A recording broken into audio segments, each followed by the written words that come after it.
রাসূল সাল্লাল্লাহু আলাইহি সাল্লাম একটা ভরা মজলিসে বললেন, এখন এক সাহাবী এসে এখানে বসবে, এই সাহাবীটা জান্নাতি। সব সাহাবারা অবাক, না জানি তিনি কার কথা বললেন। সবাই দেখতে পেলেন ইন দ্য মিন টাইম এক আনসারী সাহাবী এসে এই জায়গাটাতে বসলো। তার কয়েকদিন পরে আরেকটা ভরা মজলিসে আল্লাহ রাসূল বললেন, এখন এই মাত্র এক সাহাবী এসে এখানে বসবে, এই সাহাবীটা জান্নাতি। ঠিক ওই দিনও ওই আনসারী সাহাবীটা এসে ওইখানে বসেছে। আবার কয়েকদিন পরে আল্লাহ রাসূল সাল্লাল্লাহু আলাইহি ওয়াসাল্লাম বললেন, এই মুহূর্তে এই মজলিসে এমন এক সাহাবী ঢুকবে, এই সাহাবীটা জান্নাতি। সবাই খেয়াল করে দেখলো, ওই যে আনসারী সাহাবীর কথা রাসূল সাল্লাল্লাহু আলাইহি ওয়াসাল্লাম আগে বলেছিলেন, ওই সাহাবী এসে ইন দ্য মিন টাইম ওই জায়গায় বসেছে। চিল্লায় পড়েন সুবহানাল্লাহ। সব সাহাবীরা অবাক হয়ে গেলেন। ঘটনা কি? কি এমন গোপন আমল করে এই সাহাবী, যে গোপন আমলের কারণে তিনটা ভরা মজলিসে বিশ্বনবী এই সাহাবীকে বললেন জান্নাতি। সাইয়েদনা আব্দুল্লাহ ইবনে আমর ইবনুল আস গোপন তথ্য বের করার জন্য এই সাহাবীর বাড়িতে চলে যেয়ে সাহাবীকে সালাম দিয়ে বললেন, ও আনসারী সাহাবী, আমার বাবার সাথে আমার ঝগড়া হয়েছে, আমি 3 দিনের জন্য তোমার বাড়িতে মেহমান হতে চাই। কয়দিনের জন্য?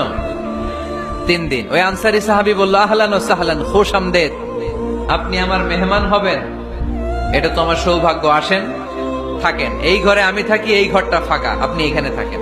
এবার আব্দুল্লাহ ইবনে আমর ইবনুল আস খেয়াল করলেন কোন গোপন আমল করে কিনা, কোন নেক আমল আছে কিনা এই সাহাবীর, যে কারণে 3বার বিশ্বনবী এই সাহাবীরে জান্নাতি বলেছে। 3 দিন টানা 3 দিন লক্ষ্য করার পরে সাইয়েদনা আব্দুল্লাহ ইবনে আমর ইবনুল আস এই সাহাবীর মধ্যে তেমন বিশেষ কোন নেক আমল, গোপন আমল আর দেখতে পায় নাই। 3 দিন যখন শেষ, যাওয়ার পথে বলে, ভাই, আসলে আমার আব্বার সাথে আমার তেমন কোনো ঝগড়া টগড়া হয় নাই, ঝগড়া টগড়া কিছু না, আমি বিশেষ একটা কারণে এসেছি। বিশ্বনবী তোমাকে জান্নাতি বলে ঘোষণা করেছে, আমি দেখার জন্য এসেছি যে তুমি কি আমল করো। কিন্তু আমি তো বিশেষ কোনো আমল দেখলাম না। নামাজের সময় নামাজ পড়ো, তাহাজ্জুদের সময় তাহাজ্জুদ পড়ো, কোরআন তেলাওয়াতের সময় কোরআন তেলাওয়াত করো, আমি যা ইবাদত করি তাই তো করো, বরং আমার চেয়ে আরো কম করো। কি এমন তোমার আমল যে আমলের কারণে বিশ্বনবী তোমারে জান্নাতি বলেছে? সাহাবীটাকে বলে, আব্দুল্লাহ, আমার জীবনে বিশেষ কোনো আমল নাই, এমন কোন আমল আমি আমার জীবনে করি নাই যে আমলের কারণে বিশ্বনবী আমারে জান্নাতি বলে ঘোষণা দিতে পারে। তবে হ্যাঁ, এমন একটি আমল আছে, প্রতি রাতে ওই আমলটা করে আমি বিছানায় ঘুমাতে যাই।